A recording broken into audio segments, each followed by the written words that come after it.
Hello अस्सलाम वालेकुम। आज हम रमूज़ी औक़ाफ़ पढ़ेंगे। रमूज़ी औक़ाफ़ और उसकी पहचान, उर्दू ज़बान में इसकी क्या अहमियत है। क्या पढ़ेंगे? रमूज़ी औक़ाफ़ और इनकी अहमियत। किसी ज़बान की इबारत, इबारत किसे कहते हैं? लेख, गद्य या तहरीर को इबारत कहते हैं, ठीक है। को इसके असली मफ़हूम, मफ़हूम किसे कहते हैं? अर्थ को, अर्थ या मतलब, मफ़हूम किसे कहेंगे? अर्थ या मतलब। व मकसद, मकसद किसे कहेंगे? उद्देश्य। अर्थ या व उद्देश्य के साथ समझने और समझाने में रमूज़ी औक़ाफ़ की ज़बरदस्त अहमियत है। ज़बरदस्त क्या है? अहमियत। इनका अर्थ देखो, जैसे कि इसके कोई लेख, कोई ज़बान हो, उसका गद्य, लेख, तहरीर, उनका मतलब, उनको समझाने का उद्देश्य क्या है, ये इसमें समझाने और रमूज़ी औक़ाफ़ की ज़बरदस्त अहमियत है। अगर रमूज़ी औक़ाफ़ नहीं होगा तो हम किसी भी टॉपिक को क्लियर नहीं कर पाएंगे। उसके बगैर तहरीर के मफ़हूम, तहरीर के मफ़हूम, मफ़हूम को मैंने बता दिया ना क्या है। तहरीर का मतलब क्या है और मफ़हूम का मतलब क्या है। मफ़हूम मतलब अर्थ, तहरीर मतलब बोलना या भाषण देना। मफ़हूम को समझने मुश्किल पेश आती है। रमूज़ी औक़ाफ़ की सही इस्तेमाल से इबारत या तहरीर सही तौर पर समझ में आती है। अगर रमूज़ी औक़ाफ़ के सही हमें मालूम है उसका कि इसका इस्तेमाल कैसे होना है, किस जगह होना है, अगर हमें ये मालूम है तो हमारी तहरीर सही तौर पर समझी जाएगी। और गलत इस्तेमाल से मफ़हूम कुछ का कुछ हो जाएगा। अगर हम इसका इस्तेमाल गलत करेंगे तो इसका मफ़हूम मतलब अर्थ कुछ का कुछ निकल आएगा। उर्दू में इस्तेमाल होने वाले रमूज़ी औक़ाफ़ मंदरज़ेल हैं। देखो ये क्या, इसके ये है रमूज़ी औक़ाफ़ क्या है। रमूज़ी औक़ाफ़ ये हो गया, उर्दू में इसको नाम ये हो गया और अंग्रेज़ी में ये नाम हो गया। तो अंडरलाइन, अंडरलाइन डैश, तो इसको उर्दू में क्या कहेंगे? ख़त ज़ेरीन। क्या बोलेंगे? ख़त ज़ेरीन। और देखो ये रमूज़ी औक़ाफ़ ख़त ज़ेरीन इसको कहते हैं। देखो ये लगा है ना, ये ख़त ज़ेरीन है। और दूसरा है तफ़सीला। तफ़सीला मतलब कॉलन एंड डैश। तफ़सीला ऐसे, जैसे हम कोई चीज़ लिखते हैं तो ऐसे करके लिखते हैं, तो इसके क्या कहेंगे? डैश या कॉलन डैश। उर्दू में क्या कहेंगे? तफ़सीला। अब सख्ता, कोमा, इसको उर्दू में जो रमूज़ी औक़ाफ़ है इसको ये हो गया, इसको क्या कहेंगे? सख्ता कहेंगे। इंग्लिश में क्या कहेंगे? कोमा कहेंगे। अब इसमें देखो सेमी कॉलन, तो ये हो गया। ऐसे अपन कोई चीज़ लिखते हैं तो ऐसे लगा देते हैं, ऐसे ये तो ये वक्फ़ा, सेमी कॉलन। ये सवालिया निशान, जो अपन कोई क्वेश्चंस करते हैं या कोई सवाल करते हैं तो लास्ट हम ये लगा देते हैं, सवालिया निशान, क्वेश्चन मार्क। अब ये साइन ऑफ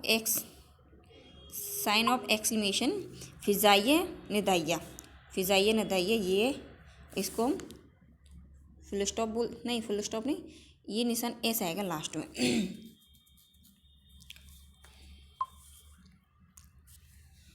अब ये आ गया ख़त, डैश, डैश अपन लगा देते हैं, ये डैश हो गया। थोड़ा ये थोड़ा जैसे रोटी बोटी, रोटी लिखेंगे फिर बोटी लिखेंगे तो ये बोटी लिख देंगे ऐसे।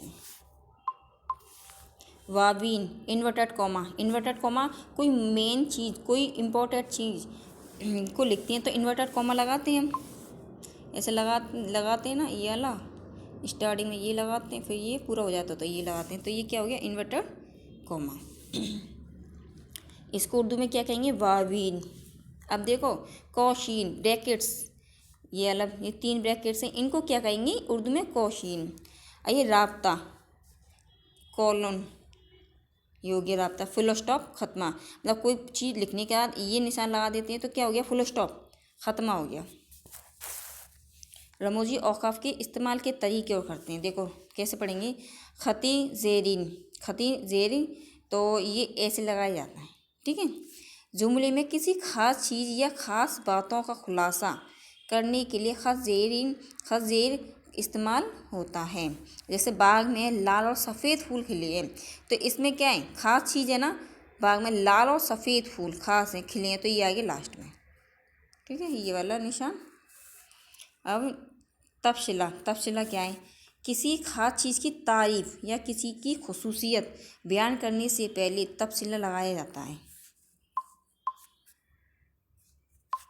जैसे ये देखो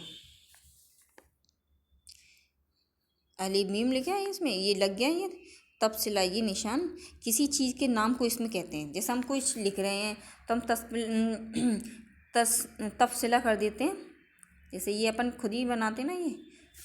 तो जब ये सकता जब तीन या ज़्यादा चीज़ों एक साथ लिखी जाती हैं तो उसके दरमियान सख्त लगाया जाता है, कॉमा लगाया जाता है। आम केला, आम तो फिर कॉमा केला, फिर सेब, कॉमा नारंगी, ये सब ये सकता है, ठीक है।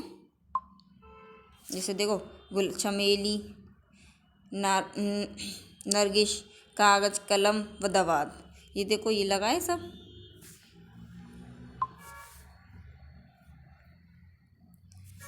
अब आ गया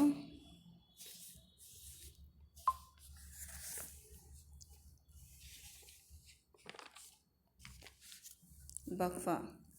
वक्फा देखो किसी जुमले में सख्ता कई बार इस्तेमाल हो, मतलब कॉमा है कई बार इस्तेमाल हो तो आखिरी में वक्फा लगाया जाता है।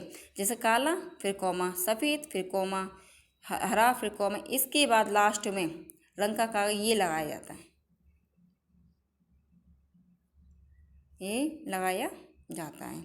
किसी जुमले में सख्ता कई बार इस्तेमाल हो तो आखिर वक्फा लगाया जाता है। देखो काला, सफ़ेद, हरा, ये सब कलर है, इनमें कॉमन लग गई और वक्फा ये लग गया, आखिर में ये लग गया देखो वक्फा। जैसे हम और की जगह इसको लगाते हैं। सवालिया निशान, कोई सवाल किया जाए तो सवालिया निशान लगाया जाता है। आपका नाम क्या है, तो ये आ गया सवालिया निशान। फिजाइया नदाइया, किसी को पुकारा जाए या कोई गम, खुश, खौफ और हैरत का इजहार हो तो फिजाइया नदाइया लगाया जाता है। जैसे देखो बुज़ुर्गों, किसी को सम्मानजनक, जैसे किसी में हम तकरीर कर रहे हैं तो बुज़ुर्गों, बच्चों, दोस्तों, भाइयों, बहनों, तो हम क्या ये फिजाइया नदाइया लगाते हैं। जैसे देखो बुज़ुर्गों तो ये निशान लगाए, दोस्तों तो ये लगाया है, भाइयों तो ये लगाए, बहनों तो ये लगाए वगैरह। बहुत अफसोस हुआ, ऐसे बोलते हैं ना, वगैरह, या बहुत अफसोस हुआ तो ये वाला निशान है। बहुत खुशी हुई तो आ गया, बहुत हैरत हुई तो ये आ गया। मतलब खुशी हो, गम हो, हैरत हो, खौफ हो, इसके इजहार हो, उसे फ़ज़ाइया नदाइया लगाया जाता है।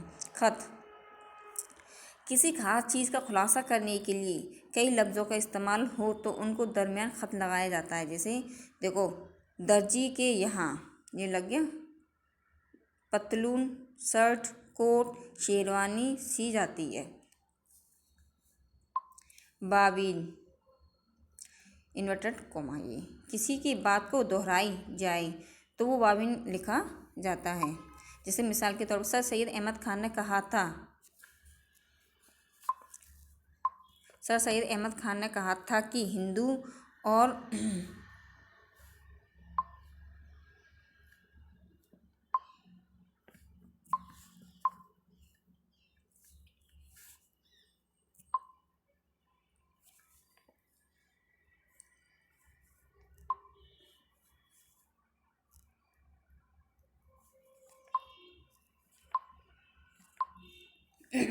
सर सैयद अहमद खान ने लिखा ने सर सैयद अहमद खान ने कहा था कि हिंदू और मुसलमान हिंदुस्तान की दो आँखें हैं। सर सैयद अहमद खान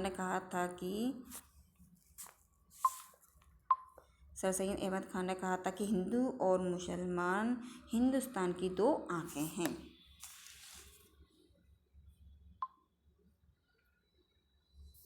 अब ये आ गया क्वेश्चन, ये आ गया कोष्टक। देखो किसी चीज़ की खासियत पर रोशनी डालने के लिए या खुलासे करने के लिए क्वेश्चन का इस्तेमाल किया जाता है। जैसे देखो सर सैयद अहमद खान अलीगढ़ यूनिवर्सिटी के बानी थे, तो जदीद और नस्ल निगार के बाबा आदम भी थे। तो इसमें हमने क्या इंपॉर्टेंट चीज़ क्या थी, इसमें ये खुलासा किया है इसका, जदीद और नस्ल निगार के बाबा आदम भी थे, ठीक है। अब राब्ता, किसी के हवाले से कोई बात कही जाए या बात से पहले राब्ता लगाया जाता है। जैसे मिसाल ये लग गया राब्ता। वक़ुल हज़रत मोहम्मद सल्लल्लाहु अलैहि वसल्लम वक्त लग गया। नमाज मेरी आँखों की ठंडक है। ख़त्मा जुमला ख़त्म होने पर ख़त्मा लगाया जाता है। जुमला ख़त्म होने पर क्या लगाया जाता है? ख़त्मा। जैसे कामरान स्कूल गया, ये लग गया। वह बाज़ार गया, गया के बाद ये लास्ट में लग गया, ये क्या है? ख़त्मा।